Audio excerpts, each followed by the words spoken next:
नमस्कार दोस्तों, स्वागत है आपका मेरे चैनल कॉमिक्स लाइफ में। शुरू करते हैं तुलसी कॉमिक्स की एक और मज़ेदार कॉमिक्स, बंद चिट्ठी। बंद चिट्ठी। कथानक विजय कुमार वत्स। चित्रांकन इंद्र मोहन कालरा। संपादन परमिला जैन। बेटा रघुवीर, अब मैं बचूंगा नहीं। ऐसा न कहीं पिताजी महाराज, भगवान ने चाहा तो आप बहुत ही शीघ्र स्वस्थ हो जाएंगे। बेटा, यम के दूत मेरी ओर बढ़े चले आ रहे हैं और तुम मुझे झूठा दिलासा दे रहे हो। पिताजी महाराज। बेटा, मरने से पहले मैं चाहता हूँ कि तुम मेरी अंतिम इच्छा पूरी कर दो। बोलो, क्या तुम मेरी अंतिम इच्छा पूरी करोगे? आप अपनी इच्छा बताइए पिताजी महाराज। बेटे, जीवन भर मैं अपनी प्रजा के बीच रहा हूँ। चाहता हूँ कि मेरे प्राण भी प्रजा के बीच ही निकले। तुम मुझे महल के बाहर प्रजा के बीच ले चलो। मैं अपनी प्रजा को अंतिम प्रणाम कर सदा के लिए चैन की नींद सो जाना चाहता हूँ। बस यही मेरी अंतिम इच्छा है। आपकी यह इच्छा मैं अवश्य पूरी करूँगा पिताजी महाराज। और फिर मेरे प्रजाजनों, जीवन की इस अंतिम बेला में मैं आपको अंतिम प्रणाम करता हूँ। यह सुन उदयनगर की प्रजा की आंखों में आंसू भर आए। प्रधानमंत्री वामदेव जी, आपको एक महत्वपूर्ण कार्य सौंपना चाहता हूँ। आज्ञा दीजिए महाराज। प्रधानमंत्री जी, मेरी बात युवराज रघुवीर इस राज्य का राजा बनेगा। वादा कीजिए, मेरे बाद आपकी छत्र छाया रघुवीर के ऊपर सदैव बनी रहेगी। मैं इस बात का वादा करता हूँ महाराज। अब राजा उदयवीर ने रघुवीर से कहा, रघुवीर, राजा बनने के पश्चात जो भी फैसले करो, प्रधानमंत्री वामदेव जी से सलाह लेने के बाद ही करना। इन्हें पिता के समान ही मानना, कभी भी इनका निरादर न करना। वामदेव जी बहुत ही बुद्धिमान व देशभक्त हैं। मेरे बाद पारिवारिक, राजनैतिक, सामाजिक सभी फैसलों के बारे में तुम्हें वामदेव जी से सलाह लेकर ही कोई निर्णय लेना है। यह मेरा आदेश है। आपका आदेश मेरे लिए सर्वोपरि है पिताजी महाराज। और फिर, हे राम! पिताजी महाराज, महाराज, महाराज! हिचकी लेते ही राजा उदयवीर के प्राण पखेरु उड़ गए। युवराज, स्वयं को संभालिए। रघुवीर को उदयनगर का राजा बनाया गया। राजा रघुवीर प्रधानमंत्री वामदेव से सलाह मशवरा कर सुचारू रूप से राजकाज का कार्य चलाने लगा। उदयपुर राज्य में ही माणिक दत्त नाम का एक सेठ रहता था। मित्र माणिक दत्त, तुम्हारी पुत्री ऐश्वर्या तो बहुत ही रूपवती है। इसका विवाह तो तुम्हें किसी राजा महाराजा के साथ ही करना चाहिए। इच्छा तो मेरे मन में भी बार बार ऐसी ही उठती है मित्र मोती सेठ, पर कोई राजा भला एक सेठ की बेटी के साथ ब्याह करने को क्यों तैयार हो जाएगा? इस बारे में कोशिश करने में क्या हर्ज है? अपने महाराज भी विवाह के योग्य हैं। उनके साथ ही ऐश्वर्या के विवाह की बात चलाकर देखो ना। ठीक है, मैं कल ही महाराज से इस विषय में बात करूंगा। अगले दिन ही। कहिए सेठ माणिक दत्त जी, कैसे आना हुआ? महाराज, एक आशा लेकर आपके पास आया हूँ। कुछ कहिए तो सही सेठ माणिक दत्त जी। महाराज, मेरी बेटी ऐश्वर्या विवाह योग्य है। वह अत्यंत ही सुशील और रूपवती है। मैं चाहता हूँ कि उसका विवाह आपके साथ हो जाए।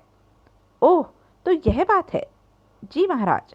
कुछ पल सोचने के बाद, ठीक है सेठ जी, प्रधानमंत्री वामदेव जी को एक बार अपनी पुत्री दिखा दीजिए। मैं उनकी राय का आदर करता हूँ। अगर उन्हें आपकी पुत्री पसंद आ गई तो मैं सहर्ष आपकी पुत्री के साथ विवाह करने को तैयार हो जाऊंगा। जैसी महाराज की आज्ञा। अगले दिन ही राजा रघुवीर के कहने पर प्रधानमंत्री वामदेव सेठ माणिक दत्त की पुत्री ऐश्वर्या को देखने उनकी हवेली में जा पहुंचे। ओह, सेठ माणिक दत्त की पुत्री तो सौंदर्य में अप्सराओं को भी मात कर रही है। ऐसा लग रहा है जैसे प्रधानमंत्री जी को महाराज के लिए ऐश्वर्या पसंद आ गई है। यदि ऐश्वर्या का विवाह राजा रघुवीर से हो गया तो ऐश्वर्या के रूप जाल में फंसकर राजा रघुवीर सब कुछ भूल बैठेंगे। ऐसा होने पर शासन में गड़बड़ी पैदा हो जाएगी और तब शत्रु इस बात का नाजायज फायदा उठाने में तनिक भी देर नहीं करेंगे। किसी भी सूरत में मुझे इस विवाह को नहीं होने देना है। यह सोच, सेठ जी, मैं महल में जाकर महाराज को अपने निर्णय से अवगत कराता हूँ। ठीक है प्रधानमंत्री जी। जब प्रधानमंत्री वामदेव राजमहल पहुंचे, कहिए प्रधानमंत्री जी, सेठ माणिक दत्त की पुत्री आपको कैसी लगी? क्षमा करें महाराज, सेठ माणिक दत्त की कन्या आपके योग्य नहीं है, वह तो एकदम कुरूप है। ओह, तब सेठ माणिक दत्त यह प्रस्ताव लेकर हमारे पास आए ही क्यों थे? इसी असमंजस में मैं भी हूँ महाराज। राजा रघुवीर ने उसी समय एक दूत को पत्र देकर सेठ माणिक दत्त के पास भेजा।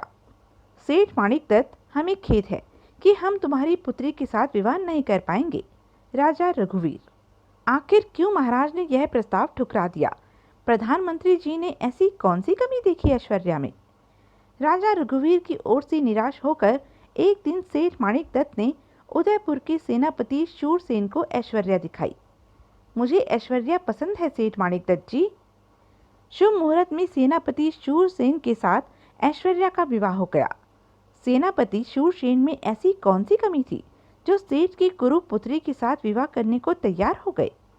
भगवान का शुक्र है, ऐश्वर्या इस देश की राजा की पत्नी बनी न सही, पर इस देश के सेनापति की पत्नी तो बन ही गई। यही क्या कम बड़ी बात है मेरे लिए। विवाह उपरांत दिए गए भोज में जब राजा रघुवीर ने ऐश्वर्या को देखा, ओह सेठ जी, यही आपकी पुत्री है? जी महाराज, पर हमें तो बताया गया था कि तुम्हारी पुत्री कुरूप है। क्या वह कुरूप कोई दूसरी पुत्री है? नहीं महाराज, मेरी तो बस यही एक बेटी है। मैंने इसी के लिए आपसे विनय की थी। प्रधानमंत्री वामदेव जी ने हमसे इतना बड़ा झूठ क्यों बोला? वह बुझे मन से महल में वापस लौटा। प्रधानमंत्री जी को इस बात की सजा देकर ही रहूंगा। उनके झूठ के कारण ही मैं ऐश्वर्या को न पा सका। नहीं रघुवीर, यह गलत होगा। तू अपने पिता को वचन दे चुका है कि प्रधानमंत्री वामदेव को मैं पिता के समान मानूंगा और कभी भी उनका निरादर नहीं करूंगा। वामदेव जी अनुभवी व्यक्ति हैं। ऐश्वर्या के बारे में उन्होंने जो भी मुझे बताया था, अवश्य ही उसमें कुछ सार होगा, कुछ राज होगा। दिन बीते, पर राजा रघुवीर के मन से ऐश्वर्या न निकल सकी। काश ऐश्वर्या से हमारा विवाह हो पाता। दूसरी ओर, पिताजी, समझ नहीं आता महाराज इन दिनों परेशान क्यों हैं? दरबार में भी उनके चेहरे पर उदासी छाई रहती है। इसका क्या कारण हो सकता है? महाराज की उदासी का कारण मैं जानता हूँ बेटा शूरसेन। आप जानते हैं? हाँ बेटा, उनकी उदासी का कारण है तुम्हारी पत्नी ऐश्वर्या। यह आप क्या कह रहे हैं? मैं वही कह रहा हूँ बेटा जो सच है। ऐश्वर्या का तुमसे विवाह करने से पहले मैं ऐश्वर्या का प्रस्ताव महाराज के पास लेकर गया था। तब महाराज ने प्रधानमंत्री वामदेव को ऐश्वर्या को देखने मेरे यहाँ भेजा था। माणिक दत्त ने विस्तार पूर्वक शूरसेन को सारी बात बताई। तत्पश्चात पता नहीं क्यों प्रधानमंत्री जी ने ऐश्वर्या को कुरूप बताया। फलस्वरूप महाराज ने ऐश्वर्या से विवाह करने से इनकार कर दिया। ओह, लेकिन विवाह भोज में जब उन्होंने ऐश्वर्या को देखा तो वे ऐश्वर्या का सौंदर्य देख ठगे से रह गए। मुझे यकीन ही नहीं, पक्का विश्वास है कि इन दिनों महाराज के मन में एक ही विचार बार बार उमड़ घुमड़ रहा है, और वह विचार यह है कि काश उनका विवाह ऐश्वर्या से हो पाता। ऐश्वर्या बेटी के अतुलित सौंदर्य ने उन पर प्रभाव डाला है। ओह, यह तो बहुत ही बुरा हुआ। महाराज के कंधों पर पूरे राज्य का भार है। यदि वे इसी परेशानी में डूबे रहे तो पद से भटक सकते हैं।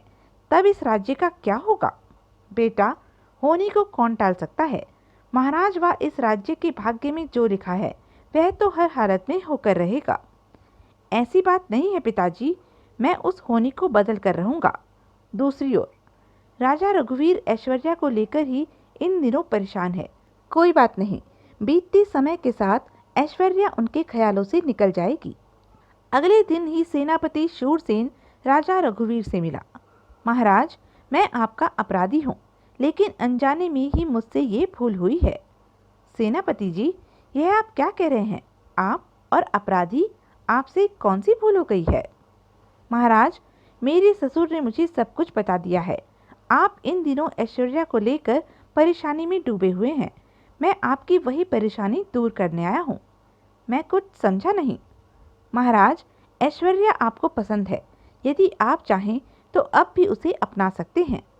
सेनापति जी, यह आप क्या कह रहे हैं? महाराज, मैं ठीक ही कह रहा हूँ। यदि देश का राजा दुखी रहेगा तो प्रजा सुखी कैसे रह सकती है? मैं यदि आपके लिए ऐश्वर्या की कुर्बानी कर सका तो यह मेरा परम सौभाग्य होगा। ओह, तुम्हारी बात ने तो हमें और ज़्यादा परेशानी में डाल दिया है सेनापति जी। ठीक है, इस समय तुम जाओ। हम सोच विचार करने के पश्चात ही इस विषय में कोई निर्णय लेंगे। जो आज्ञा महाराज। शूरसेन के जाने के पश्चात सेनापति ने यह कैसा प्रस्ताव हमारे सम्मुख रखा है? क्या यह उचित प्रस्ताव है? लाख सोचने पर भी उसकी समझ में कुछ नहीं आया। हमें इस विषय में प्रधानमंत्री जी से सलाह करनी चाहिए। वे ही कोई उचित सलाह दे सकते हैं। तो यह थी अब तक की कहानी। आगे की कहानी जानने के लिए बने रहें मेरे साथ। और हाँ, मेरे चैनल को लाइक, शेयर और सब्सक्राइब करना ना भूलें। धन्यवाद।